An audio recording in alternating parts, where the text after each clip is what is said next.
Welcome to this short introduction video to Erasmus Key Action 1 Youth and information about the 2016 call, presented by the British Council. This is a great starting point for new applicants and organisations thinking about Erasmus opportunities in the youth sector.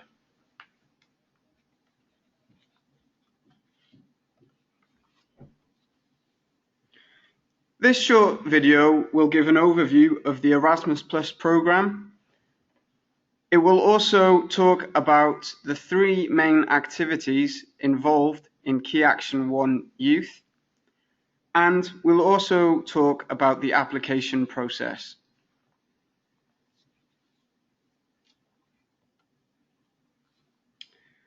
Just to start, I would like to explain some following acronyms so you can familiarise yourself with some of the European Commission terminology. We will explain more about these later, but the main acronyms used, we have NA for National Agency, ECAS, the European Commission Authentication Service, PIC or PIC number. This is the Participant Identification Code, which is a unique code that you will need to obtain in order to start your application. The URF, Unique Registration Facility. We then have Programme Country. Programme countries are those within the EU plus some additional countries outside of the EU. And we also talk about partner countries, countries other than the programme countries. So these are normally countries around Europe and details of which are in the 2016 programme guide.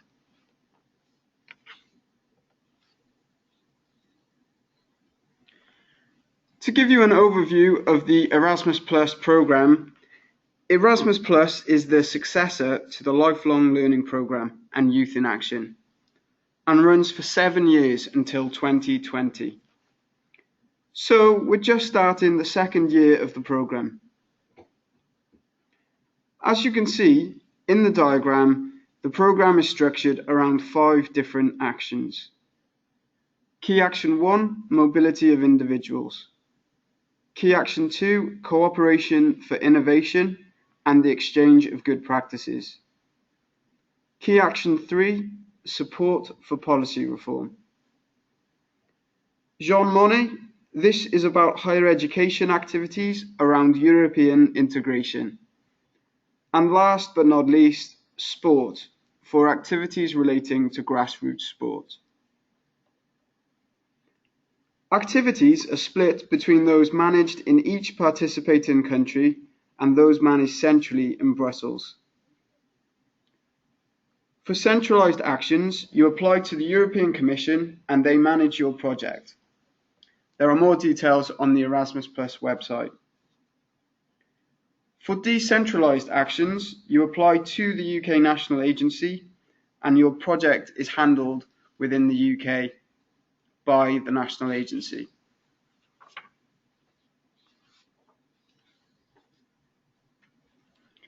In the UK, the decentralised activities, Key Action 1, 2 and 3 are run by the British Council and Ecorus UK as the UK National Agency.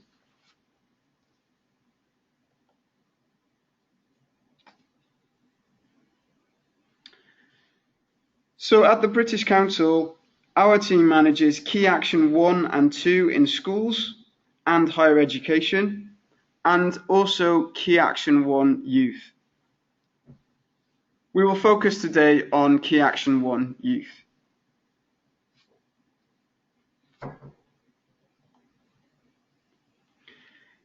Key Action 1 is concerned with learning mobility of individuals, and it's all about providing opportunities for individuals to improve their skills, enhance their employability, and gain cultural awareness.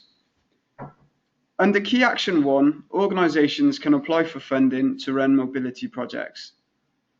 These projects enable organisations to offer structured study, work experience, job shadowing, training and teaching opportunities to both staff and learners.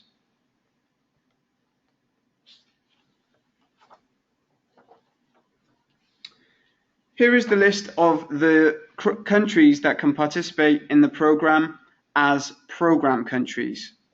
So programme countries are basically all member states of the European Union with some exceptions underneath. So the non-EU programme countries are the former Yugoslav Republic of Macedonia, Iceland, Liechtenstein, Norway and Turkey.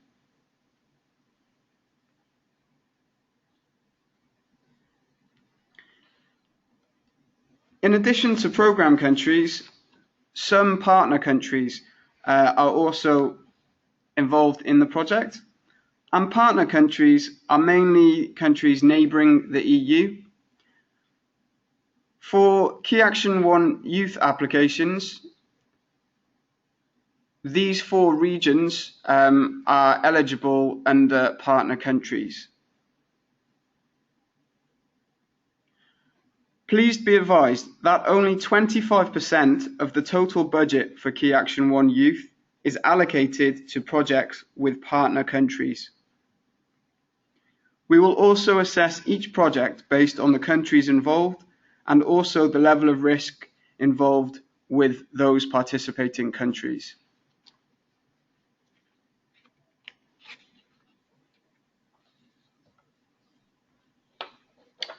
So now let's move on to Key Action 1 Youth and the opportunities available. There are 3 types of learning mobility activities for youth: youth exchanges, European Voluntary Service, otherwise known as EVS, and training or networking for youth workers. One or more of these activities can be combined into a mobility project with a UK organisation. In some cases, an informal group of young people can apply working in partnership with one or more organisations from the Erasmus Plus participating countries. There are some additional rules with regards to informal group applications. But please refer to the guide for applicants that is on our website and also to the 2016 programme guide.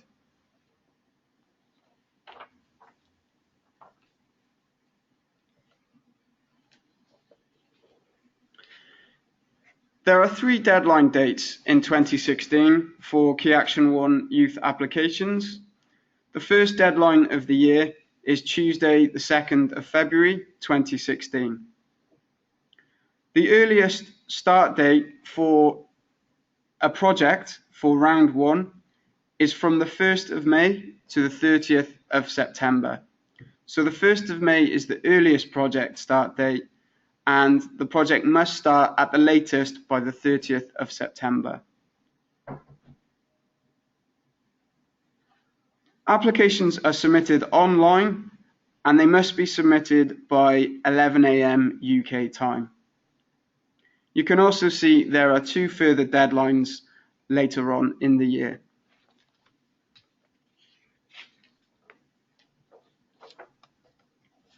So let's talk about the 3 activities in more detail. First, we have youth exchanges.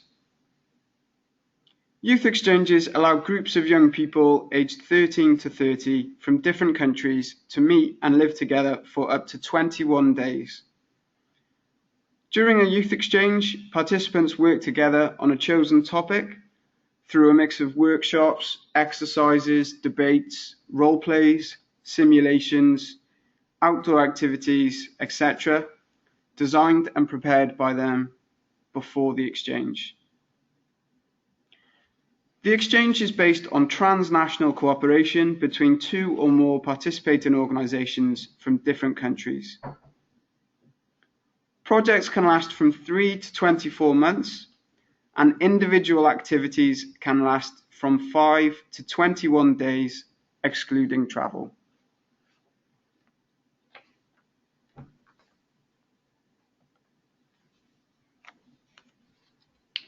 So there will need to be at least 2 countries participating, with a minimum of 4 participants per national group. There needs to be between 16 and up to 60 participants in total, plus group leaders. You can also apply for an advanced planning visit as part of the youth exchange.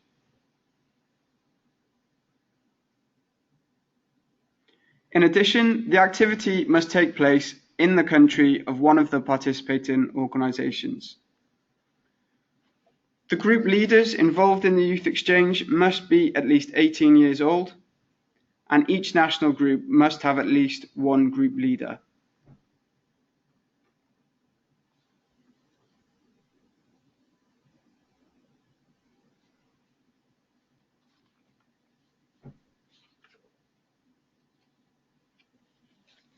The second activity is European Voluntary Service. This activity allows young people aged 18 to 30 to express their personal commitment through unpaid and full-time voluntary service for up to 12 months in another country within or outside the European Union. Young volunteers are given the opportunity to contribute to the daily work of organisations, dealing with youth information and policies, young people's personal and socio-educational development, civic engagement, and so on. A project can include between 1 and 30 volunteers who can do their voluntary service either individually or in a group. The project duration can last from 3 to 24 months, and the activity duration can be from 2 to 12 months. If a minimum group of 10 people are doing the service together, or if the group involves people with fewer opportunities, the EVS can be shorter. So the voluntary service placement can be from 2 weeks to 2 months.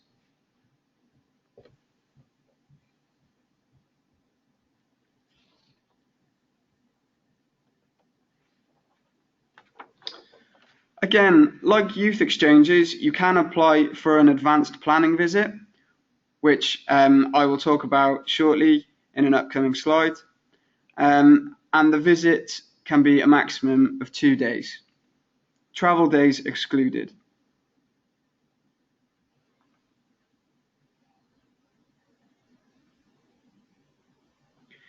If you wish to apply for European Voluntary Service, you must have EVS accreditation. So if you're interested in applying for this activity, you must apply for EVS accreditation at least 6 weeks before the main deadline. So please make sure that you have accreditation for European Voluntary Service.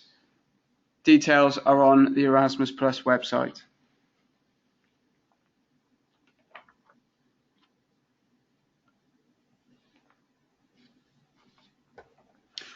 Also to note for EVS, if you're applying for a long-term EVS activity from 2 months to 12 months, participants can also receive online linguistic support for major European languages, and volunteers will be required to complete this assessment. You will be able to select the online linguistic support in the application form.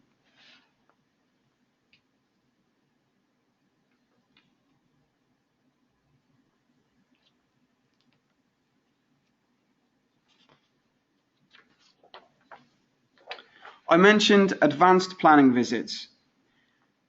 These can also be applied in addition for EVS and youth exchange activities. If you foresee an advanced planning visit, then the following eligibility criteria must be respected. The duration of the planning visit is a maximum of 2 days, travel days excluded.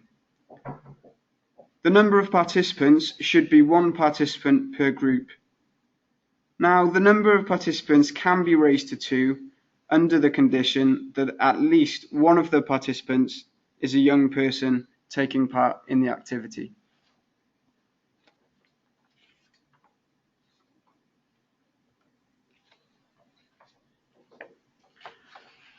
Moving on to the third activity, training and networking for youth workers. This activity supports the professional development of youth workers through the implementation of activities such as transnational seminars, training courses, contact making events, and study visits.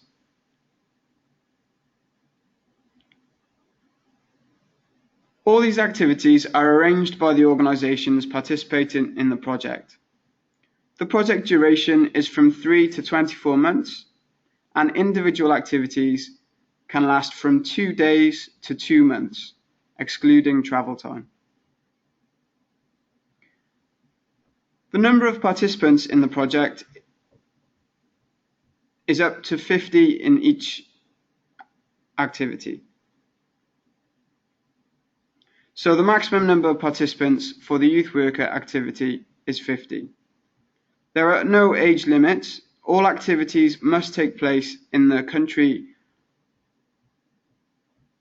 in one of the countries participating in the project.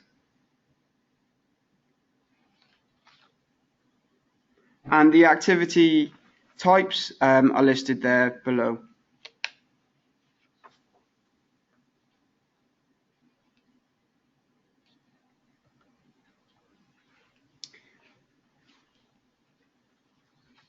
All young people and youth workers involved in Key Action 1 youth projects can receive a Youth Pass certificate. This is a recognition for the participation in a youth project, and it describes and validates the non-formal and informal learning that takes place. It's a very important element of Key Action 1 mobility for youth, and we encourage you to look at the website and find out how to sign up for Youth Pass. The website is www.youthpass.eu.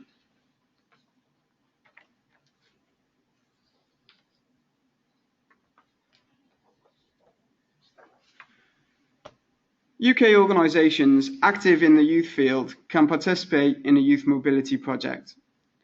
Informal groups of young people are also eligible to apply for funding under this action. Please make sure that you are eligible before you start your application. If you are not sure, please contact us at the UK National Agency. Please note that with limited exception, sole traders, unincorporated associations and partnerships are not eligible to apply for funding in Erasmus+. Organisations must be based and registered in the UK. For more information, please see the specific eligibility criteria for Key Action 1 in the 2016 Programme Guide. We will check your organisation's status at eligibility stage. If the organisation cannot be verified by the documents that you have uploaded to show your legal status, your application will be ineligible.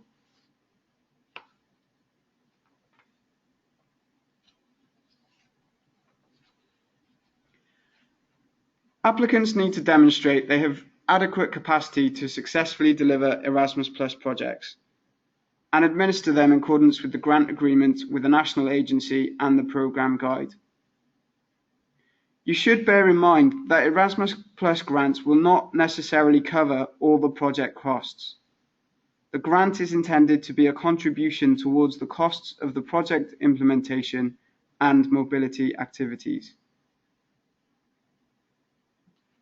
Even if you receive the exact amount of money that you applied for, the amount will not be paid in full at the beginning of the project. In most cases, it will be a pre-financial payment, and then you will receive the remaining part of the grant after you have submitted a final report. This will depend on the amount of the grant that you apply for.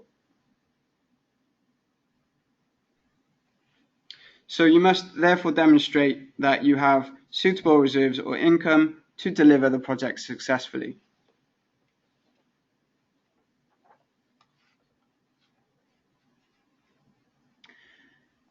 So this slide summarizes the application process. The application must be submitted online via the e-form by 11 a.m. on the 2nd of February 2016 for round 1. Please make sure that you have registered on ECAS and that you have logged into the participant portal where you have been able to obtain a participant identification code or PIC number. You will need this PIC number to be able to complete the e-form.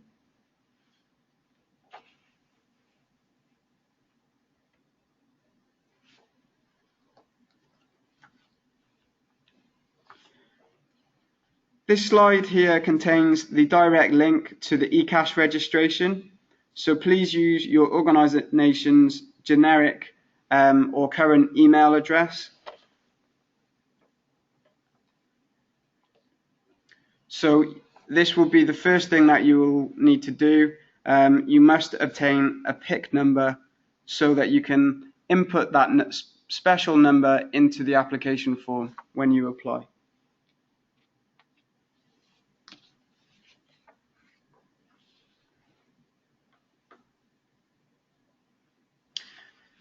The second step here gives details of what to do when registering for your PIC.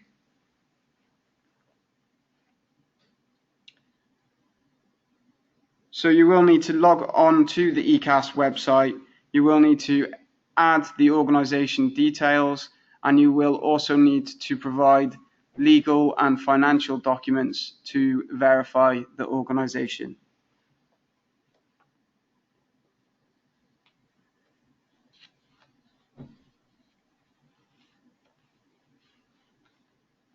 Once you've completed registration, you will then receive your PIC number and you will then be able to start the application form.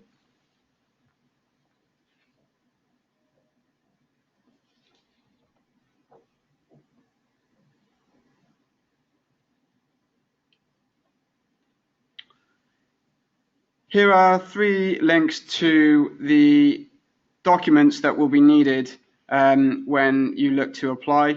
You will need to download the e-form, which can be found on the Erasmus Plus website. You will also need to complete a timetable of the activities that you propose. And every partner organisation involved in the project must complete a signed partner mandate. These documents can be found on the Erasmus Plus website at the link at the bottom of the page. erasmusplus.org.uk/apply for youth mobility funding with the dashes there.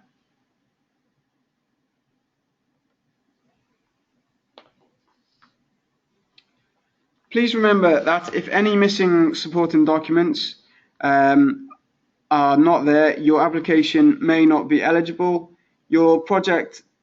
If your project dates don't meet the Key Action guidelines, or you are not an eligible organisation, then your application will not be considered.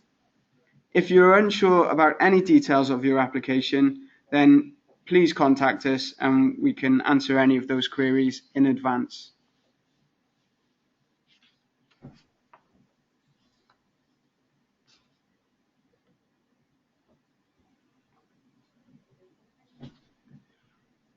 And please note, all grants are paid in euros, so it is recommended that you use a euro account or at least find out if your bank can accept a payment in euros. This will then avoid potential exchange rate losses. Please make sure that the name of your bank account does match your organisation's name or the name of the group of young people if it is an informal group applying.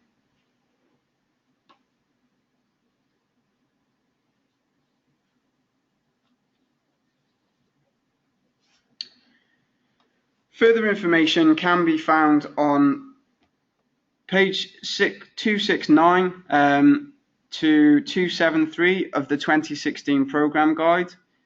details of what should be included in activities, safety and protection of participants, some information there relevant to EVS activities, and from page 297 there is information on impact and dissemination.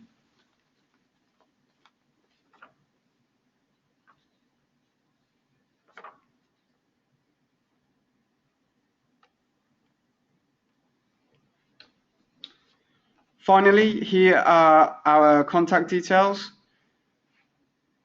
The team at the UK National Agency is available from Monday to Friday to answer any queries that you may have, and also at the following email address, erasmusplus.inquiries@britishcouncil.org, or you can call us on the telephone on the screen. Please make sure that you have a copy of the guide for applicants and the 2016 programme guide when completing your application. For more information and for further links to useful information, please see the description below the video.